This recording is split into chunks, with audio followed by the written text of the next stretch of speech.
चलो देखो इसमें है क्या ना, सबसे पहले तो ये बता देते हैं कि इसमें 2 मार्क्स का एग्जाम है, कम से कम 2 मार्क्स का सिग्मा एंड पाई बॉन्ड के बारे में आएगा। ठीक है, जैसे स्ट्रक्चर दे देगा और बोलेगा सिग्मा बॉन्ड कितना है और पाई बॉन्ड कितना है। जैसे एक रूल होता है, देखो सिंगल बॉन्ड अगर रहेगा ना तो इसमें ये सिग्मा बॉन्ड कहलाता है हमेशा, सिंगल बॉन्ड। ठीक है, सिग्मा होता है, पाई यानी कि 0। अगर पूछेंगे कितना सिग्मा बॉन्ड है सिंगल बॉन्ड में, तो इसमें सिग्मा बॉन्ड 1 हुआ और पाई बॉन्ड 0 हुआ।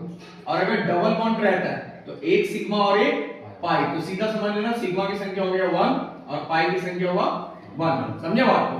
और अगर ट्रिपल बॉन्ड होता है ना तो इसमें एक सिग्मा और 2 पाई हो जाता है। तो कितना इजी है ये, सिग्मा का मतलब 1 और पाई का मतलब 2। ठीक है, इस टाइप से बताएंगे। मतलब देखो सिग्मा बॉन्ड क्या होता है और पाई बॉन्ड क्या होता है। सबसे पहला पॉइंट इसका डिफाइन देखो कि सिग्मा बॉन्ड जो बनता है ना वो हेड टू हेड स्ट्रक्चर से बनता है, ओवरलैपिंग से बनता है। ओवरलैपिंग का मतलब होता है एक दूसरे को कोलाइड कर देना, मिल जाना। जैसे यहां देखो s ऑर्बिटल का स्ट्रक्चर कैसा होता है, स्फेरिकल होता है। तो s और s ऑर्बिटल, ये वाला इलेक्ट्रॉन का सिंबल दिया है, ये इलेक्ट्रॉन का है। समझे बात को? इलेक्ट्रॉन 2 डायरेक्शन में घूमता है, एक क्लॉकवाइज होता है और एक एंटी क्लॉकवाइज होता है। इसी की वजह से ठीक है, एक क्लॉकवाइज होता है और एक एंटी क्लॉकवाइज।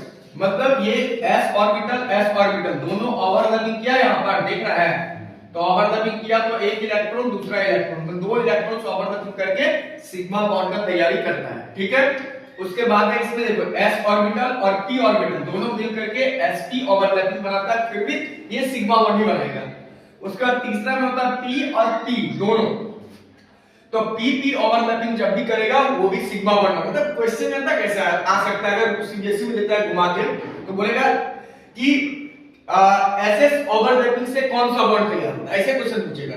और एसपी ओवरलैपिंग से कौन सा बॉन्ड तैयार होता है, पीपी ओवरलैपिंग से कौन सा बॉन्ड तैयार होता है। तो तीनों से क्या तैयार होता है तुम्हारा, सिग्मा बॉन्ड, ये याद रखना है। ठीक है, उसके बाद आते हैं पाई बॉन्ड। तो पाई बॉन्ड भी बहुत इजी है, इसमें क्या होता है उल्टा, मतलब लेटरल ओवरलैपिंग बोलते हैं इसको। क्या बोलते हैं, लेटरल। लेटरल का मतलब इसमें एक चीज और याद रखना है, लेटरल का मतलब होता है कि जैसे ये P और ये P दोनों खड़ा करके रख दिए और दोनों का आपस में क्या हुआ, ये लेटरल हुआ, ये देखो। ठीक है, तो इसको ये हमेशा पाई बॉन्ड बनाता है, लेटरल खड़ा। ठीक है, उसके बाद देखो एक रूल याद रखना है कि PP ऑर्बिटल्स मिलकर के क्या बनाता है, पाई बॉन्ड। PD ऑर्बिटल मिलकर के क्या बनाता है, पाई बॉन्ड, सिंपल।